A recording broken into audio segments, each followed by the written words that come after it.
नमस्कार, मैं अजय बातम और आप देख रहे हैं इटावा लाइव।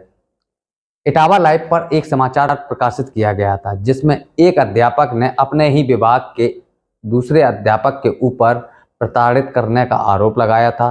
तमाम बातें की गई थी। आज हमारे पास दूसरे पक्ष से अध्यापक आए हुए हैं जिनसे बात करेंगे किस प्रकार की समस्याएं हैं, क्या दिक्कतें आती थी जिसको लेकर एक दूसरे के ऊपर आरोप प्रत्यारोप लगाए जा रहे हैं। आज उनसे बात करते हैं, क्या बात रही है, पूरी समझ उनकी जानकारी है, उनको वो बताएंगे। क्या नाम है आपका? मैं बसंत सिंह। बसंत सिंह जी। हाँ। जिस प्रकार से एक अध्यापक हैं ज्योति राव जी, उन्होंने जिस प्रकार से आपके ऊपर आरोप लगाए हैं, क्या कहेंगे? वो सर न्यायाधीश ठग और चापलूस प्रवृत्ति का व्यक्ति है और वो जिस पे अभी रुपए सबसे पहले इस तरह से बातें करेगा, बहाना बनाएगा और लोगों से रुपए ठगेगा। उसके बाद सीधे सीधे किसी महिला का सहारा लेकर के या अपनी महिला का लेकर के ढाल बना करके लोगों से बात कराएगा और कहीं ना कहीं महिला सीधे सीधे महिला छेड़छाड़ या जाति सूचक एक्ट लगाने की धमकियाँ देने लगता है। और ऐसा वो कई लोगों को पूरे चक्कर नगर में ठग चुका है। उसने किसी भी अधिकारी को मतलब आरोप लगाने से नहीं छोड़ा है, जितने भी अधिकारी रहे हैं। जबकि मैं कहना चाहूँगा हमारे इस समय जो उपन भारती सर हैं, न्यायाधीश सीधे और बड़ा ही मिलनसार हैं। हमारे यहाँ दिग्विजय सिंह रह चुके हैं, उनके संरक्षण में मैंने अपने इस बिहाड़ी क्षेत्र से कम 4 टीमें जिले पे अकेले जिता के दी हैं। जहाँ के लोगों ने कभी शायद है कि निवास से पंडाल नहीं देखा होगा या स्टेडियम नहीं देखा, वहाँ उन बच्चों को मतलब मेरी पर्सनल मेहनत की वजह से बच्चे यहाँ पर बहुत अच्छे मतलब प्रतिभा किए, नेशनल राष्ट्रीय स्तर तक रहे हैं। तो इस व्यक्ति की वजह से मैं बेहद मानसिक रूप से परेशान हूँ। इसने हमसे प्लॉट देने के नाम सर इस तरह से रुपए ठगे मतलब लिए थे कि मैं प्लाट बैनामा कर दूंगा। तो इसका ठगी का पूरा इसने जाल बिछाया और उसी समय से जो हमारी एक ही बात को रिकॉर्ड करता रहा। ये क्या प्लॉट बेचना चाह रहे थे ये प्लॉट मतलब हाँ, बेचने के बहाने उसने प्लॉटिंग की। उसने बाकायदा उसके स्टाम्प लिखे थे। इसने पैसे 13 कितने रुपए लिए थे? 13 लाख रुपए लिए। उसका ऑडियो वीडियो सारी चीज़ें हैं। आरटीजीएस मैंने इस तरह से मतलब उसके खाते में किया गया था। पहले ये रानने को तैयार नहीं थे और जब प्लॉट उन्होंने दिया नहीं, मैं जब वहाँ कचहरी पर कई बार गया कि मैं अर्जेंट जगह है कि मैं उसको आबादी घोषित करा के आपको मतलब बैनामा करा दूंगा, उसने यहाँ भी कराया नहीं, एक फर्जी चेक दी।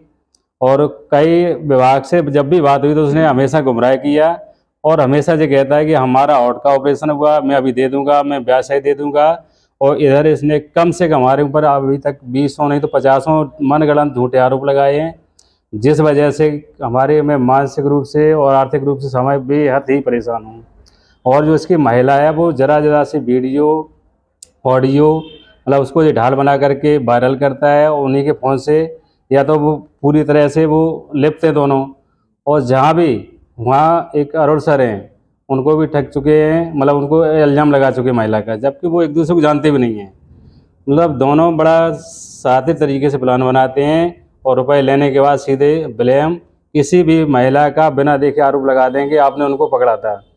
और जो वीडियो बनाएंगे वायरल कर देंगे। जो एक सामाजिक आदमी होता है कहीं ना कहीं अपनी इज्जत बचाने के लिए या मान सम्मान के लिए कहीं ना कहीं किनारे की सोचता है। सर मेरी इतनी बड़ी रकम फंसी कि मैं ना तो किसी तरह से मैं उसको मैं भूल तो पाऊंगा नहीं जीवन भर। आपने इसकी शिकायत अन्य सक्षम अधिकारियों को? सर मैंने इसकी शिकायत जो है अपने जितने भी उच्च अधिकारी हैं विजय करान तक के लिए सबको लिखित रूप में अवगत करा दी है, थाने में करा दी है। और ये मुझे सीधी धमकियाँ देता है कि तुम्हारे पैसे मैं तुम्हारे ही प्रति खर्च कर दूंगा, अधिकारियों को रिश्वत दे के हमारा कुछ नहीं बगैर पाओगे।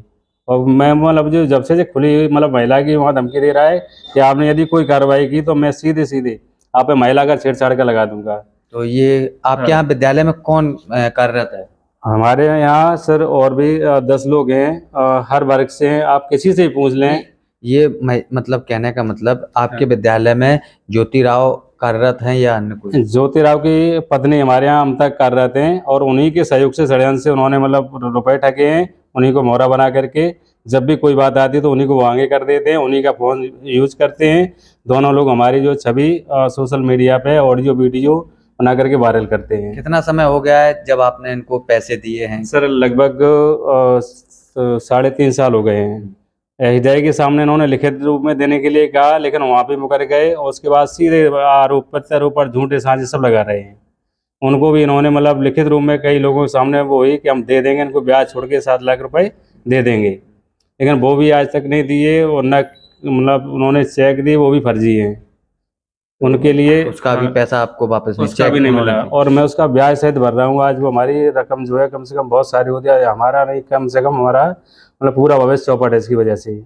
और मैं इस बात का मतलब एक खुले मन से चैलेंज करता हूँ, पूरे ज़िला में जितने भी हमारे टीचर हमको जानते हैं, मेरा किसी पर यदि मेरा हम पर उधार 1 रुपये हो, या मैं किसी से लड़ा हूँ, या हमारा व्यवहार में कहीं भी कमी हो, तो जो मतलब मेरा कोई भी सिंगल आदमी नहीं कह सकता है। मैं हमेशा से पारिवारिक रहा हूँ, और मैंने हमेशा महिलाओं की सम्मान की है। लेकिन आज हमें इस तरह जो मतलब जो फ्रॉड टाइप के लोग हैं, ठगने के बाद एक महिला से ये आरोप लगाना चाह रहे हैं, तो मैं पूरे मतलब ज़िले की महिला बहनों से कहना चाहूँगा, इस तरह से मतलब ऐसे लोगों से आपको बचना चाहिए। और यदि ऐसे शिक्षा विभाग में या समाज में लोग हैं, ऐसे कलंकित लोगों को इनका वास्तविक चेहरा सामने आना चाहिए, जिससे कि हम जैसे कई लोग जो बुरी तरह से अपने को कहीं ना कहीं किनारे कर लेते हैं, वो बच सकें, झूठे आरोप न लग सकें, और जो ठगाई में जो माहिर हैं जो लोग, इनका जो वास्तविक चेहरा वो आगे उजागर हो। कई लोगों को जिस तरह से ठग चुके हैं, एक रविंद्र सर हैं सगरा में, उनको भी ऐसे किया, महिला की बात कराई, जब ज़्यादा उन्होंने मतलब कहा कि नहीं हमारे पैसा वापस दो, तुरंत के महिला का एक्ट लगा देंगे, हमारा क्या करोगे। वो भी इस तरह से हैं, तो मैं बेहद सर परेशान हूँ। रही बात सर हमारे जो उच्च अधिकारी, कोई भी इन पर कार्रवाई करने से डरता है। जब भी जाएगा तो सर ये शराब पी के ही स्कूल में मिलेगा, पहली बात तो मिलते ही नहीं है। तो उनकी मतलब 50 शिकायत हो चुकी हैं, एक मतलब स्कूल में सस्पेंड भी चारित्रिक रूप से हो चुके हैं। और मुझे सबसे बड़ा डर है कि इसके परिवार वालों ने जगन्नगर थाने में मतलब खुद इसने मर्डर किया था, और इसके जो जितने परिवारीजन हैं सर सभी जेल काटे हुए हैं, और ये 1-1.5 लाख रुपए मतलब जो है वहाँ थाने में देकर के किसी तरह से बच निकला है। इसका थाने में और मतलब जो है सीधा सीधा नाम दर्ज है, लेकिन रुपए दे करके बच निकला था। जिस दिन इसने मर्डर किया था उस दिन हमें इसने फ़ोन किया था रात को 12 बजे कि हमारे इस समय कोई साथ नहीं दे रहा है। हमने कही तो मैं क्या करूँ उसके लिए। तो उसकी भी सर इसकी कहीं ना कहीं रिकॉर्डिंग है, यदि वो निकलवाई जाए तो उसकी हमें वो तारीख वगैरह सारी याद हैं।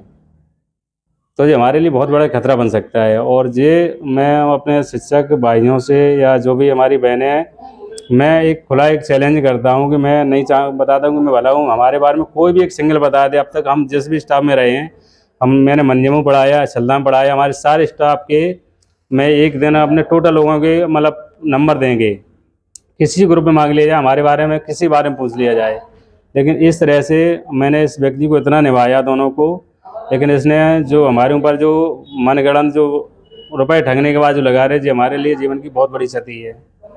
इससे उभर पाना हमारा शायद ही एक मुश्किल है। लेकिन जो हमारे लोग जानने वाले हैं वो आए दिन हमारे कहीं ना कहीं मनोबल बढ़ाते हैं, और देखते रहते हैं कि आप जैसे जब लोगों को लगेगा तो निहायत ही अच्छे हैं। सर मैं एक राजपुर जो गांव है उसके बारे में शायद ही लोग हैं कि कोई 2 साल नहीं टिकवाया है, और मैं 10 साल से पढ़ा रहा हूँ, आज तक हमारी कोई सिंगल शिकायत नहीं है। तो बिल्कुल ये हैं बसंत राजपूत, जो कि राजपुर में प्राथमिक विद्यालय है जहां पर ये अध्यापक हैं।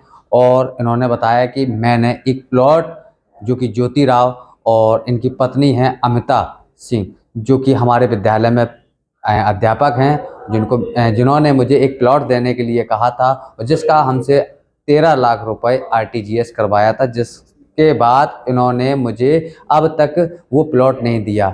जब हमने अपने पैसे वापस मांगे तो मनगढ़ंत कहानी बनाने लगे और झूठे एलिगेंस लगाने लगे। तमाम प्रकार के ऐसे आरोप लगाए गए हैं दोनों ही पक्षों की तरफ से। मैं अजय बाथम, इटावा लाइव।